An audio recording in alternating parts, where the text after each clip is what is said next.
Hey,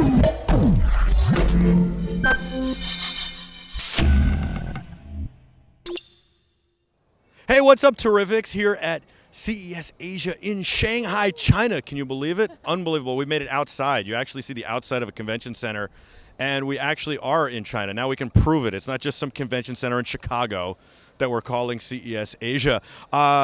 You are the Terrifics. You make BeTerrific special. I'm Michael Artsis. Thank you so much for watching. At BeTerrific TV on all social media. This is Jessie. You're amazing, Jessie. How you doing? I'm doing great. How are you? I'm doing great as well. Thank you for joining us. I'm going to try not to get a sunburn on my head. Suntan maybe, not a sunburn. The sun is strong here in China. Did not expect that. I was told it's clouds or smog all the time. Yes.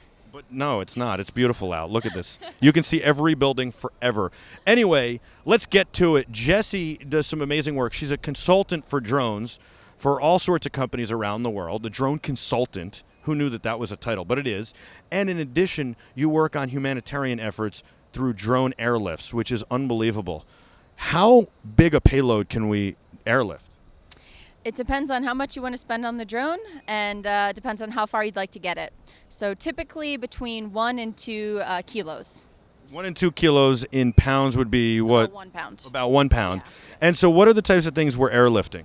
So medicine, humanitarian aid, bandaging, things that essentially not food. Food is too heavy to carry into long distance airlifts at this point. But for example, you could send in little medicine pellets like this, or little tablets that'll allow you to put it in the water to make the water potable, drinkable. So that's pretty awesome. I'd like some for my hotel room, by the way. If you can airlift them to my hotel room, that'd be great. No, I'm just kidding. We have bottles. CES has taken great care of us. They're wonderful. We got to thank CES. We haven't done that yet. The wonderful people at CES, thank you. Thank you. Thank you. All of you, Allie and Sarah, and I'm forgetting everybody right now, but Gary Krista. and Doug, everybody, and yeah. the whole crew. And Krista's amazing, and then Pam back in New York, just everybody. All right, so let's get back to this. We're talking about airlifting medicine, which is really important. Are we sending one drone at a time, or are we sending multiples? Because I would imagine if you airlifted what's 1 pound, that would be enough for maybe 10 people. Yeah, exactly. So that's the whole point. If you only send one drone, you're only going to get across a tiny amount of aid. So if you send them every 3 or 5 minute intervals, then you can actually get a lot more aid across, and you can develop an entire system for delivering aid. So not just one-time use, but multiple times. And how trained as a pilot do you have to be? First of all, these are fixed-wing aircraft. They're not the 8-rotor or 6, multi-rotor, 6, 4, 8. Yeah. So actually we use fixed wing aircraft because they're more energy efficient. You have these wonderful things called wings, and the wings create lift, and you have a vacuum above the wing, which does a lot of the work for you.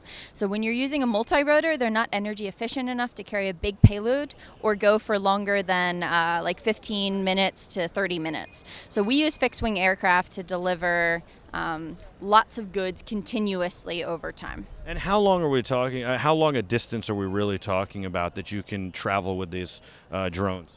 So it depends on the wingspan, but typically right now we're talking about 50 to 150 kilometers. That's pretty far. Yeah. It's about a 2-hour flight time. And how good a pilot do you need to be to do this? So the cool thing about drones is they have an autopilot. So you actually don't have to be a good pilot at all to use these drones. You just plug into your mission control where you want it to take off from, and the waypoints of what altitude, what speed, and exactly which locations they should be hitting on a map. So technically one person could program 10 drones to go fly and come back? Yes. It's Wow. very difficult, but yes, you can. And how do people get involved in doing humanitarian aid like this, or getting involved in flying them for you or with you? So we're an entirely volunteer-run organization right now. We train a lot of people to use drones. We train a lot of people to build drones. It's just a really exciting ecosystem. So getting into the industry is super easy, and if anyone is interested, you should absolutely think about it. Contact me. Let me know. You have a Twitter or something? I do, at Mooberry J. Excellent. Yeah. Mooberry J. Yeah. What's that from? That sounds like there's a story behind that. My last name is Mooberry. M as in Mary, Ooberry, which is a cool last name. It is First a name cool. Jessie, so. Yeah, it is a cool last name. That's Yeah. why I thought there was a story other than hey, it's my last name, which I should have known by looking at your card a little while It ago. would be a good ice cream Yeah. flavor too. It would be. That's what I was thinking. It was like, I was like, there's got to be a story. She was up one night. She's in college. She's like, Cows, yeah. berries. She's got a ice cream flavor, and then she starts doing drones. How did you get into drones?